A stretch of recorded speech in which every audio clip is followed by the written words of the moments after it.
Good morning, Morgan. Good morning to any of Morgan's friends that joined us for this video. In the last few videos, we talked about how to go up and down the tree and sideways and all that. And now we're going to kind of continue in that vein, and we're going to talk about different ways to search that tree to find exactly what we want. And with that said, let's go ahead and start our reading. Beautiful Soup defines a lot of methods for searching the parse tree, but they're all very similar. I'm going to spend a lot of time explaining the two most popular methods, find and find_all. The other methods take almost exactly the same arguments, so I'll just cover them briefly. Once again, I'll be using the Three Sisters document as an example. Okay, all right, so we're going to figure out how to use find and find all. And we're using the same HTML document that we've been using since we've started this little exercise. But what I'd like to point out, because it's going to come up, is that these three A tags are children of this P tag. Okay? You'll understand a little bit more what we're talking about later. And it's interesting that they're calling this the parse tree. Okay, try and remember what they're talking about. Anyway, let's keep going. By passing in a filter to an argument like find_all, you can zoom in on the parts of the document you're interested in. All right, so now we're introducing the idea of a filter. Okay, so what's that? Think of a coffee filter. Okay, you don't want the coffee grounds, you just want the coffee flavor. And that's what we're doing. So we're going to go through this whole parse tree, and we're going to throw out what we don't like and just keep what we want. And somehow this find and find all method or function or whatever is going to allow us to do that. So now let's talk about the different kinds of filters available to us. Before talking in detail about find_all and similar methods, I want to show examples of different filters you can pass into these methods. These filters show up again and again throughout the Search API. You can use them to filter based on a tag's name, on its attributes, on the text of a string, or on some combination of these. Okay, what are they?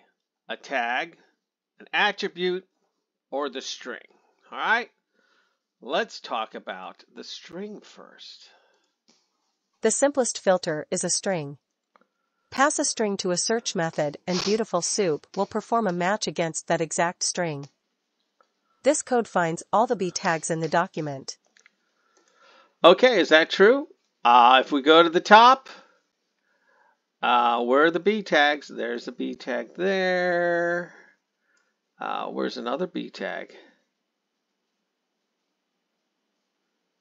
I only see one. All right, so that's interesting because it shows up twice. Oh, I know why it shows up twice, because I'm an idiot. Because this is what it's expecting, and the yellow is what the code did.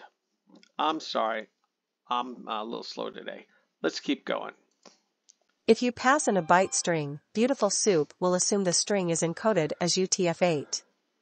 You can avoid this by passing in a Unicode string instead. All right, okay, so that's going to be important, not now. Okay, let's keep going. Now, what's this thing about a regular expression? What are they talking about? If you pass an irregular expression object, Beautiful Soup will filter against that regular expression using its search method. This code finds all the tags whose names start with the letter B, in this case, the body tag and the B tag. All right. So we bring in the RE library because it's got the compile in it. And then we put that as input into the find all. And we're looking for a tag name that starts with B. All right.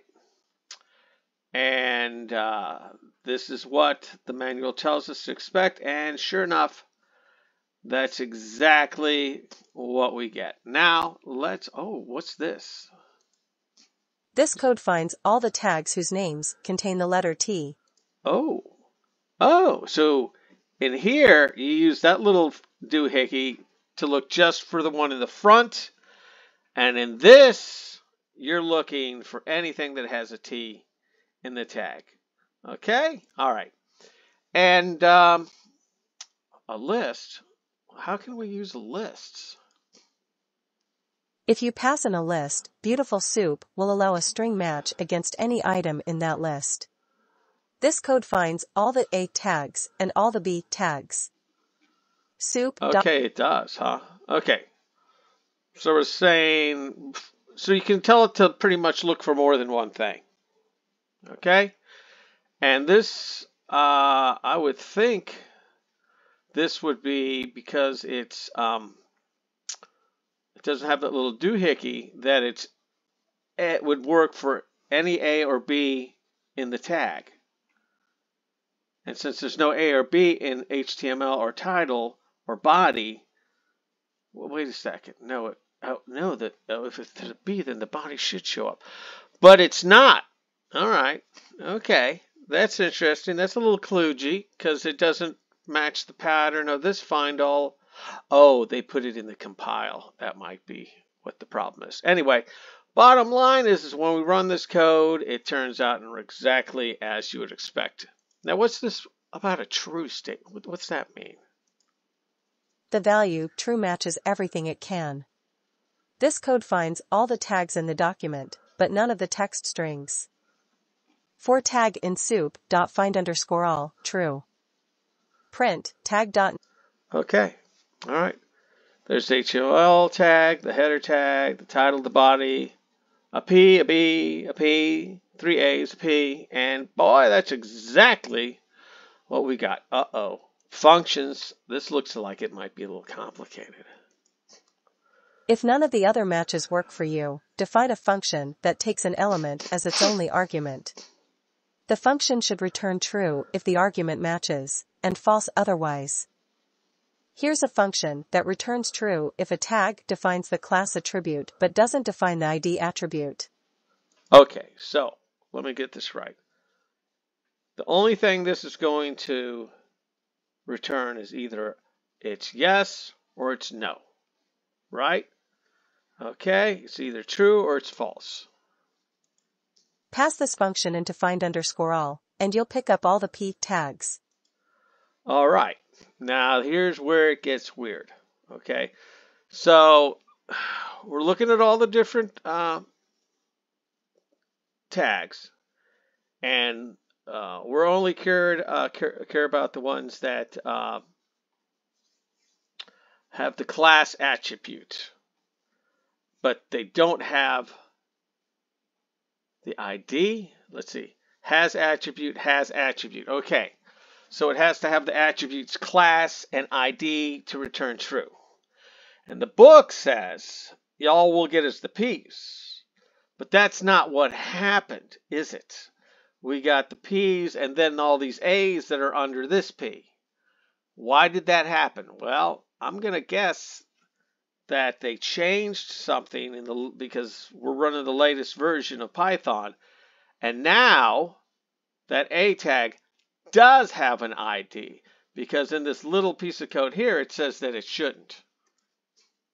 This function only picks up the P tags. It doesn't pick up the A tags because those tags define both class and ID. It doesn't pick up tags like HTML and title because those tags don't define class. Hold on. It doesn't pick up the A tags because both tags define both class and ID. But that's what, okay, it says returns this and not a tag ID. Well, something has changed. And I guess they must have taken away the ID attribute of the A tag. That's the only thing I can think of because they're coming through. If you pass in a function to filter on a specific attribute like ref, the argument passed into the function will be the attribute value, not the whole tag. Here's a function that finds all the tags whose ref attribute does not match a regular expression. All right, so let's look at this. Okay, so there's the class. There's the reference. It does have an ID tag. Wow, that's weird. Okay, and then it's got this a text or a string. Okay, so it goes and it does its thing, and it says, "Hey, we don't want it if it's not equal to Lacey, right?" So Lacey doesn't come through. That's what we're expecting. That's what we got. All right. The function can be as complicated as you need it to be. Here's a function that returns true if a tag is surrounded by string objects. Oh, sure, let's make things more complicated. All right, well, for some reason, it let body through too. How? I don't know, and I don't care. All right, we got to move along, but this has something to do with the version of Python they were running and what we're running. But we're running the current stuff. Well, more current than theirs. Anyway, with that, we're going to go over and we're going to look at the code. We're going to look at the output. And then you guys are done for the day. And here we are in the output. I mean, not the output, the code. Oh, isn't it beautiful? I love my code. I do. I really do. I love my code. Isn't it beautiful? Yes. Somebody once said that that's the sign of a great programmer. I don't know about that, but I like clean looking code. Anyway, that's the code that ran the example codes from the manual. And now we're going to go over and we're going to look at the output. And here we are in the output. Notice I'm always adapting and getting better with my output. Oh, look how pretty it is now. All right. And so we run the code.